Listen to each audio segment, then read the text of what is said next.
भगवा ध्वज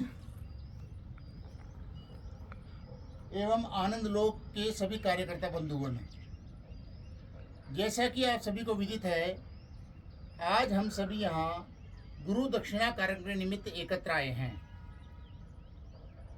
कोई भी कार्यक्रम जब किया जाता है उसका महत्व जान लेना हमें जरूरी है कि कार्यक्रम क्यों किया जा रहा है। जब तक हमें इस क्यों का जवाब नहीं मिलता है तब तक हमारे मन में शंकाएं रहती हैं कि कार्यक्रम का उद्देश्य क्या है।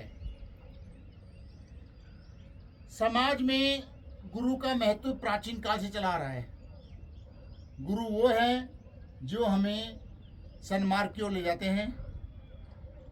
हम अपने जीवन में किसी न किसी को गुरु मानते हैं और उन गुरु के चरणों में वर्ष भर में एक बार गुरु दक्षिणा के अवसर व गुरु पूर्णिमा के अवसर पर उनके स्थान पर जाते हैं और यथासंभव उन्हें और भेंट देते हैं। भेंट का उद्देश्य केवल और केवल उनका आशीर्वाद प्राप्त करना होता है। उसके निमित्त हम लोग वहाँ जाते हैं। संघ में भी यह परंपरा शुरू हुई। राष्ट्रीय स्वयंसेवक संघ जो सन 1925 से कार्यरत है, नागपुर की शाखाओं से प्रारंभ हुआ। परम पूजनीय डॉक्टर केशवराव बलिराम हेडगेवार जी ने इसे प्रारंभ किया और वहाँ मोहितों के बारे में शाखा प्रारंभ की, बच्चों को साथ लेकर के। धीरे धीरे संगठन विकसित होता गया और आगे बढ़ता गया। लेकिन जैसा कि हम सभी जानते हैं कि किसी भी संगठन को चलाने के लिए और एक धनराशि की आवश्यकता होती है, तो उन्हें भी महसूस हुई कि कार्यकर्ता सब जगह घूम रहे हैं, जगह जगह इसके कार्यालय बने हुए हैं, तो इसके लिए कोई ना कोई राशि तो चाहिए चाहिए। तो क्या करना चाहिए?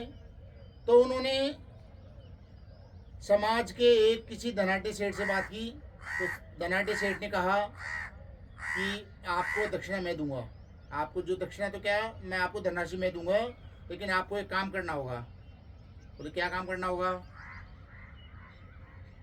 उस समय तो उन्होंने धनराशि दे दी, लेकिन जब एक साल बाद में वही सेठ डॉक्टर साहब के पास आए और उन्होंने कहा कि भाई मेरे पुत्र की शादी है, तो उन्होंने क्या है, कई बार अपना पथ संचलन देखा होगा, तो पथ संचलन में अपना प्रणव बजता है, प्रणव और अपने शंख वगैरह बजते हैं और अपना आणक बजता है।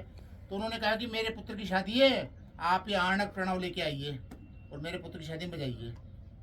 उस समय तो मना नहीं कर सके वो, लेकिन बाद में डॉक्टर साहब को और अनुभव हुआ कि ऐसे तो ये संघ जो है व्यक्तिनिष्ठ बन के रह जाएगा, स्वार्थ हित के लिए कार्य करने लग जाएगा।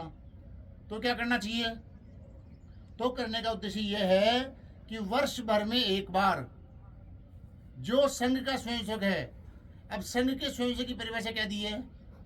संघ का स्वयंसेवक अर्थात जिन्होंने एक बार भी ध्वज प्रणाम किया है, एक बार भी ध्वज प्रणाम किया है, जैसे अपन ने भी ध्वज प्रणाम किया था, एक बार भी ध्वज प्रणाम किया है, वो ही स्वयंसेवक गुरु दक्षिणा कर सकते हैं। तो ऐसा तय किया गया कि वर्ष भर में एक बार हम गुरु दक्षिणा करेंगे। अपने जीवन में हम अपने कार्यकाल में जितना भी हम कमाते हैं उसका जितना प्रतिशत हम संभव हो सके यथासंभव वो हम यहाँ देंगे और यही धनराशि अपने इस कार्य के लिए ली जाएगी।